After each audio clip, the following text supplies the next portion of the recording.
Let's take an example of retirement income. So while you're still employed, you'll see on the screen here a pre-retirement income of $6,000 a month. When you retire, let's say your federal annuity is $3,000, and for a FERS employee, maybe you can draw Social Security of $1,500 a month, giving you income of $4,500 a month. Well, obviously, it doesn't take long to look at that math and go, something's wrong. We can't make the numbers match just right. So how are we going to handle that? Well, that's the big question. 6,000 minus 4,500 leaves us with this gap that needs to be filled with one of several options. And that's, again, where we're going to spend most of our time today, is how do we handle that gap from working to retirement? Specifically, it can be filled with your assets, your TSP withdrawals, expense reductions, or working in retirement. Yes, I said working in retirement. Now, that's the least favorite thing you wanted, but sometimes that needs to be the case, and sometimes that's okay. But we need to look at these key elements individually and determine how are you going to handle that gap when you retire. So first, let's talk about withdrawing from your TSP. Now, there are several forms that do different things for TSP withdrawals. We have another video in which we have already dove deep into the way full withdrawals and partial withdrawals work. You need to understand, just for this presentation, it can be very difficult or sticky to get exactly what you want when you want it from the TSP.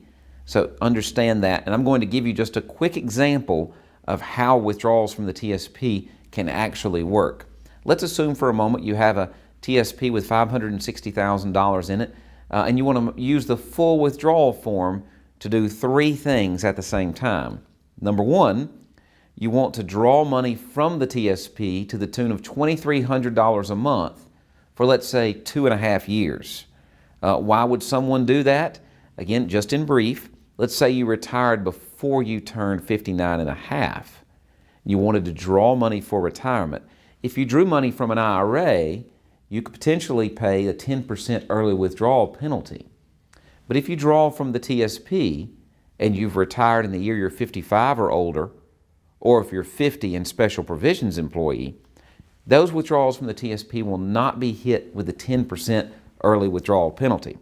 So let's assume that's the case for just a moment. You needed to leave some money in the TSP. Again, in this case, we're looking at about $69,000 to leave in the TSP to allow for a $2,300 a month distribution from the TSP.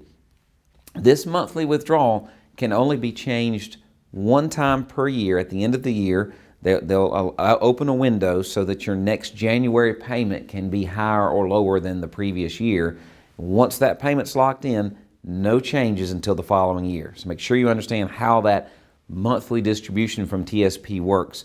The TSP says you cannot treat us like a bank and pull whenever you want, however much you want. You have to play within their system. Next, let's talk about some cash now. What if you have maybe some credit card debt or some piece of debt, or you want to do a home remodel right when you retire? You can take some cash right now. Let's say $10,000. Of course, you have to pay tax on that $10,000 if you're pulling from the traditional TSP. So that'll give you $8,000 net to do whatever you want to do at the point of retirement. So that's something that we've seen individuals go and grab from the TSP to enjoy at that very moment. And then third, you can elect to move a portion of your TSP into an IRA or a Roth IRA. In this example, to make the math work, we had $560,000 in the TSP. We leave $69,000 there. We take $10,000 out for cash now. That leaves us with $481,000 that could potentially be rolled into an IRA.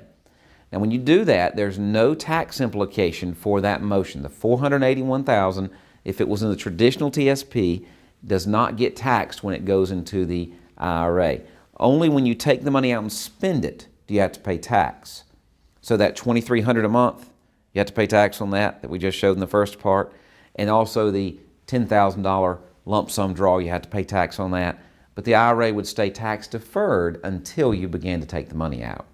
So this is a way you access your TSP using the rules and the regulations that are allowed inside of that program, okay?